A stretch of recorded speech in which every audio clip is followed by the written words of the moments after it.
wanted to get the panel kicked off, I'll just share a little bit of my story because you said something that really resonated with me. Why not? Why can you not? Upload your demo, meet folks. Why not? You don't know. It could be you. You could be doing your thing in 2 years, 6 months. We could be talking to you. You could be up here. You could have your show. Why not? And I ask myself that every day, that sometimes you see someone on TV doing a role, you go, oh man, I can do that. Oh, I can do that. That's me. I can be that. Why not?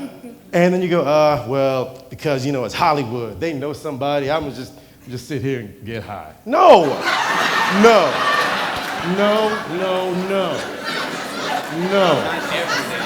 Not every day, exactly. Inappropriate response, no. I'm from Orlando, Florida. I started acting when I was 16, and I got my equity card when I was 17, and my SAG card at 18 or 19. I live for this. I love show business. I love being on stage. I love being in front of the camera. Not in the vain way of, oh, I love being in front of the camera. No, that's the only thing, whether it's being on stage or it's creating, that's what I found out was the thing that actually kept me going.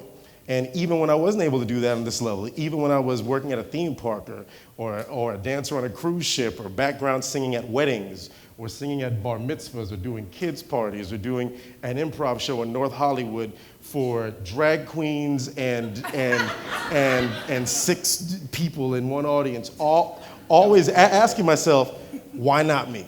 Why not? Then getting a break, getting a good theater job, getting someone to notice me, getting a guest spot on something. That's the thing I think that always fueled me, is that question of why not?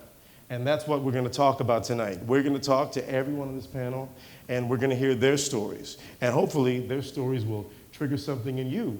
And I look out in the audience and I see some faces of people who aren't up and coming, folks that are established and they have been there. And I hope even in you, that kind of triggers you going, oh yeah, that's right. I was that hungry, and it makes us even hungrier. Starting with your very first experience, how did you even get into the business? Was this something that you wanted to do as a casting director, or did you fall into this? I was a student at Loyola Marymount, and I was majoring by accident in communication arts, which I found out was film and television production after I got in it. Don't ask. And that was the easy A. Right? And while I was in the course, in my junior year, we had a Black History Festival that I was in charge of, and I read an article the night before about a woman named Patty Hayes, who was the first African-American casting director ever. And on impulse, I invited her to come be on the panel. And at that time, I knew I wanted to work in the industry behind the camera, but I didn't know what the jobs were. I was just having fun, like being a boom operator.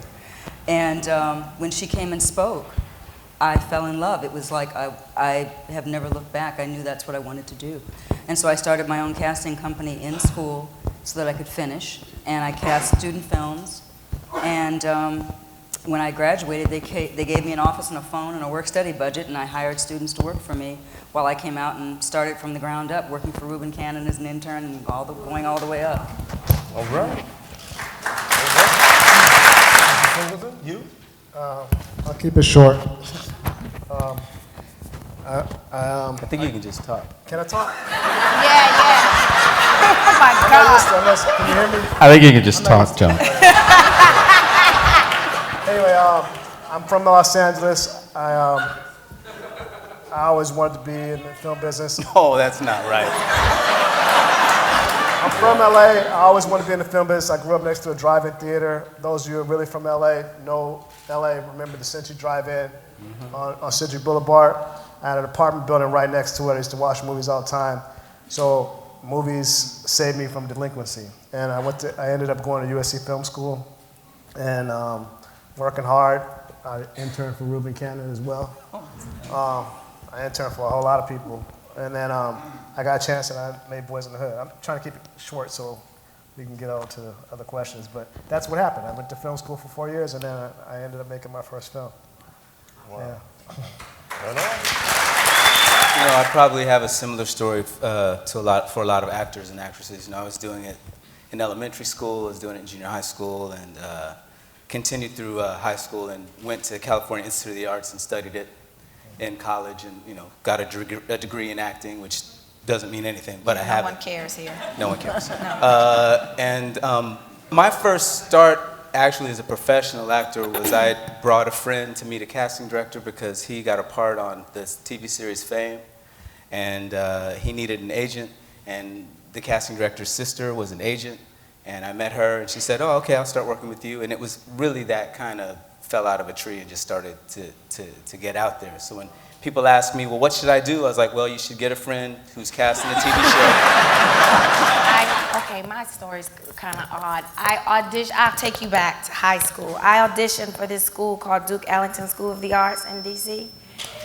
Yeah, well, not so much because they didn't accept me.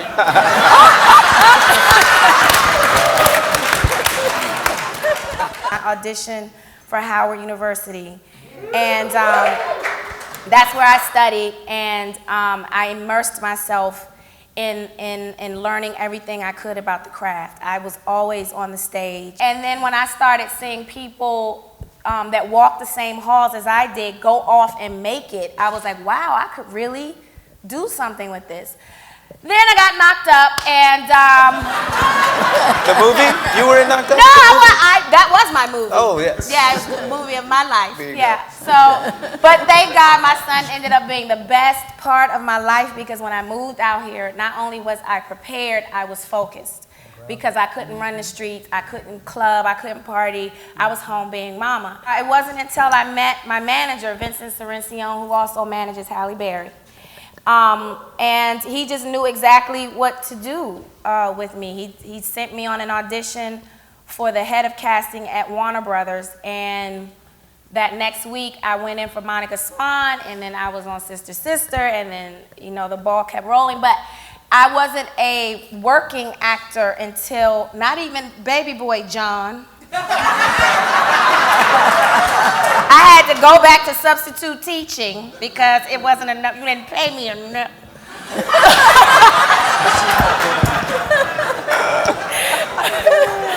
So anyway, I guess after Baby Boy, I booked a show called The Division, and that's when I was able to not have to wait tables or sit behind a computer. And I guess it was all good because I'm up here, so yeah, that's it. My girlfriend, Della, and I would go around to different places, go on the lots. We'd find a way to get on the lot, and then we'd walk around with our picture and everything. And we got to 20th Century Fox. Joyce Selznick was in her office having lunch. So we peeped in and we said, hello. She said, come in, girls. So we told her like we were some professionals. We went to Mufundi. She said, And she was like, what? she said, honey, you're just students, okay? She took her whole lunch hour and talked to us. So we really appreciated that. We didn't go to the studios anymore, but we went every place else we could find. And across from the DMV in Hollywood, they were casting for a film, and they were new. That was Sweet Jesus Preacher Man. And I talked them into coming down to our workshop, and they cast almost the whole film from the workshop. We had a good workshop. And so I found out that AGVA was taking people. That was the Singers Union. So I went over to AGVA and I told them I was a singer, and I had sung in Chicago, and I had sung here and there. And I signed up. Then I found I could go down to Screen Actors Guild and join because it was a sister union. So I went down there and I joined. And I told everybody I could think of. So then they made it, you have to be in a year. So I think that was because I sent so many people down there. So we got in the union, and then I had Lil Cumber as my agent, but she would not come down to the set and negotiate my contract. So I eventually left her and went with Ernestine McClendon, who was from New York. She had been an actress. She was now an agent. And she wrote a letter to the Hollywood Reporter complaining that nobody saw her people. It was like a swinging door. So suddenly I started getting calls to come in. So one of them was the Jeffersons. So I went in to the Jeffersons, And the part kind of reminded me of my aunt and my grandmother in Chicago. So that's the way I delivered the lines. And they liked it. And that's how I got it. Yeah.